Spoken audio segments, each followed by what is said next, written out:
We begin here. Ukrainian President Volodymyr Zelenskyy is meeting with U.S. President Donald Trump at the White House, where other European leaders have also gathered for talks. The atmosphere inside the Oval Office was far more collegial than the explosive fracas that played out there in February.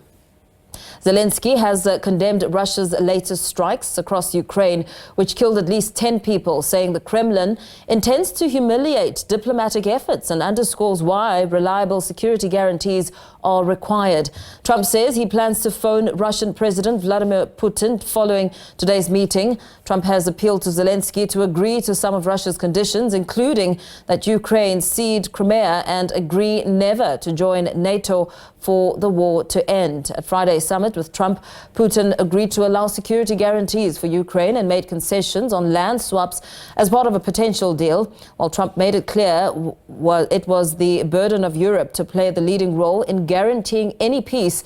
His vow to maintain U.S. involvement was critically important. Now, media reports have been revealed that Russian President Vladimir Putin has held a phone call with South African President Ramaphosa to discuss the outcome of last week's Russia-US summit. The Kremlin says Ramaphosa has expressed support for the diplomatic efforts being undertaken to bring about a peaceful settlement of the Ukrainian crisis. The two leaders also discussed further development of a comprehensive strategic Russia-South Africa partnership. The conversation follows a visit by Putin to Alaska in the U.S. last Friday. A week ago, the two presidents had a telephonic discussion on the peace process with Ukraine and also engaged on issues of mutual bilateral interests. President Cyril Ramaphosa expressed South Africa's full support for peace initiatives that will end the war and contribute to a lasting peace between Russia and Ukraine. For more, we're joined by international relations expert Professor Chris Isike. Professor Isike, a very good evening to you. Thank you so much for your time. I mean, before the big Ukraine peace summit took place, President Ramaphosa had phone calls last week with the three key players, being Putin, Trump and Ukrainian President Volodymyr Zelenskyy. Were Ramaphosa's calls an indication that South Africa perhaps has a role to play in trying to end Russia's war on Ukraine, or was it all just merely some sort of diplomatic name-dropping? Well, it could be both, and two different things can be correct at the same time.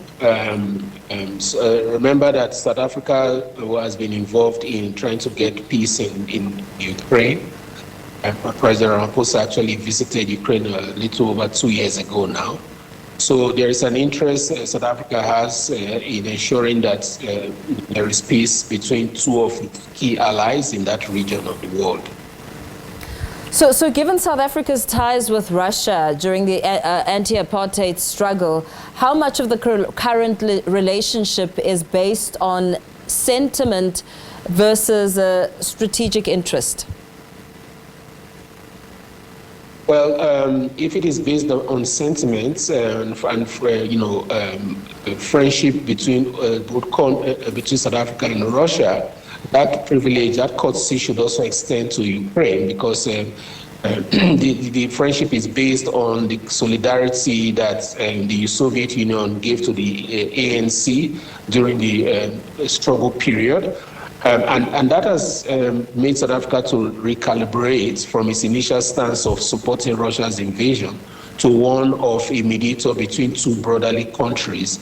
At least that's how South Africa sees both Russia and Ukraine. Mm-hmm. And this is what defines its interest in the particular conflict as well. What does South Africa stand to gain from moving closer in terms of partnership with Russia, especially at such a time, especially given the ongoing international sanctions and scrutiny of Moscow over its invasion of Ukraine?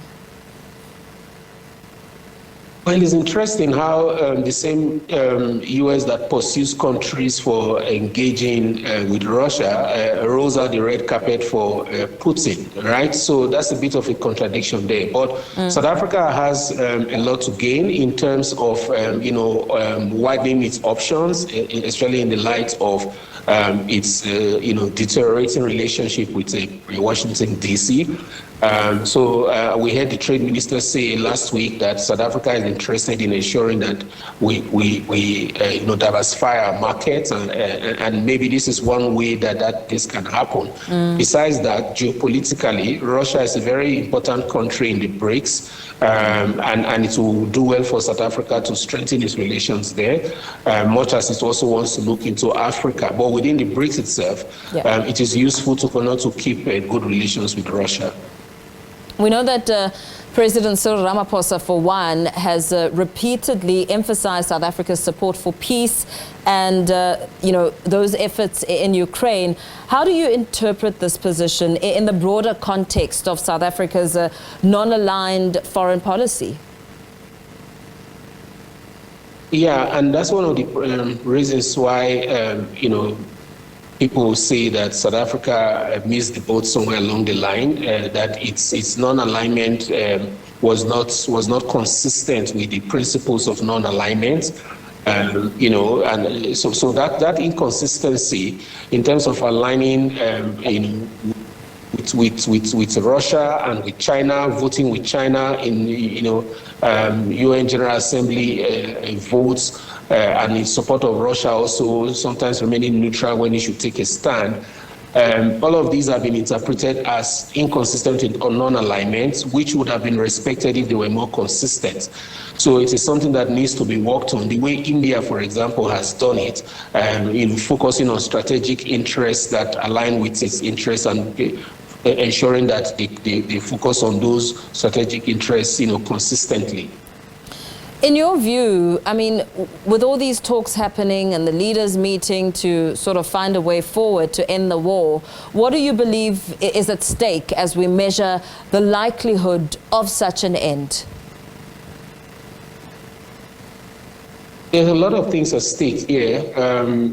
South Africa, for example, just going back to the question you asked about what South Africa is gaining from all of this. The war in Ukraine is affecting, the import of grains into South Africa. It also increases the cost of energy in South Africa. So it's not just South Africa, it's all over the world that has been affected by this war. And that's why you see that a lot of countries, especially in Europe, that are also affected in other ways, and want to ensure that there is peace, but at the same time without sacrificing the concept of sovereignty. South Africa also, is interested in a rules-based international system. So the idea that you can attack a country, take over its territory, and then in a peace agreement, push for the annexation of those territories to yourself, violates international norms and a rules-based system. And it's not something that South Africa wants to promote. Very well. Thank you so much. Thanks for speaking to us this evening. We're going to have to leave it there for now as we wrap up that discussion with international relations expert Professor Chris Isike.